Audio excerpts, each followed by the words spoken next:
இந்த ஒரு தருணத்தை கண்டிப்பாக ஒரு ஆண் மகன் அவங்களோட லைஃப்பில் மறக்கவே முடியாது. என்னோட செல்ல குட்டியை என்னோட கையில் ஏந்தின நாள் அப்படின்னு சொல்லிட்டு ஒவ்வொரு ஆண் மகனும் கண்டிப்பாக இந்த ஒரு மூமெண்ட்டை ஞாபகம் வச்சுருப்பாங்க. அப்படிதாங்க இவருக்கும் நடந்திருக்கு. பிரசவ வார்டுக்கு வெளியே இவரும் இவரோட ஃபேமிலியும் ரொம்ப தீவிரமாக வெயிட் பண்ணிட்டு இருக்காங்க. ஒரு பக்கம் பார்த்தீங்கன்னா குழந்தைய பார்க்க போகிறோம் அப்படின்ற சந்தோஷம் ஆர்வம்லாம் இருக்குது. ஆனால் இன்னொரு பக்கம் கொஞ்சம் படப்படன்னு இருக்குங்க, எஸ்பெஷலி ஃபாதருக்கு. ஏன்னா அம்மா அப்பா ஆக போகிறோம் அப்படின்ற ஒரு குட் நியூஸை மனைவி சொன்னதுக்கு அப்புறமா எப்போவுமே பெண்கள் வந்து குழந்தையோட கனெக்டடாகவே இருப்பாங்க.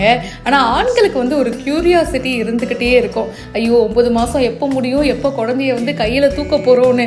ஸோ அந்த ஒரு பதட்டத்தோடு இவர் வெளியில் வெயிட் பண்ணிட்டு இருக்காரு. குழந்தை பிறந்துருச்சு, குழந்தையே இவரோட கையில் கொடுக்குறாங்க. அவ்வளோ சந்தோஷமாக குழந்தைய வாங்கி கொஞ்சுறாரு. கேண்டி பேட் ரேசர் அப்படின்றவர் தான் இந்த வீடியோவை ஷேர் பண்ணியிருக்காரு.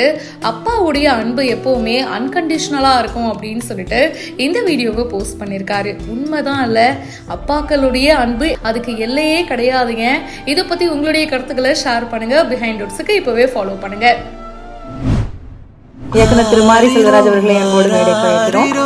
இது தந்தையின் தாலாட்டு, பூமியே புதிதானதே இவள் மழலையின் மொழி கேட்டு.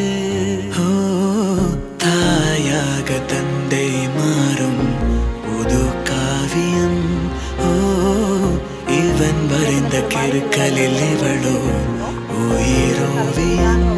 இரு உயிர் ஒன்று சேர்ந்து இங்கு ஓர் உயிராகுதே. கருவறை இல்லை என்ற போதும் சுமந்திட தோணுதே. வெளியோரம் ஈரம் வந்து குடை கேட்குதே. ஆரிரோ ஆராரிரோ இது தந்தையின் தாலாட்டு, பூமியே புதிதானதே இவள் மழலையின் மொழி கேட்டு.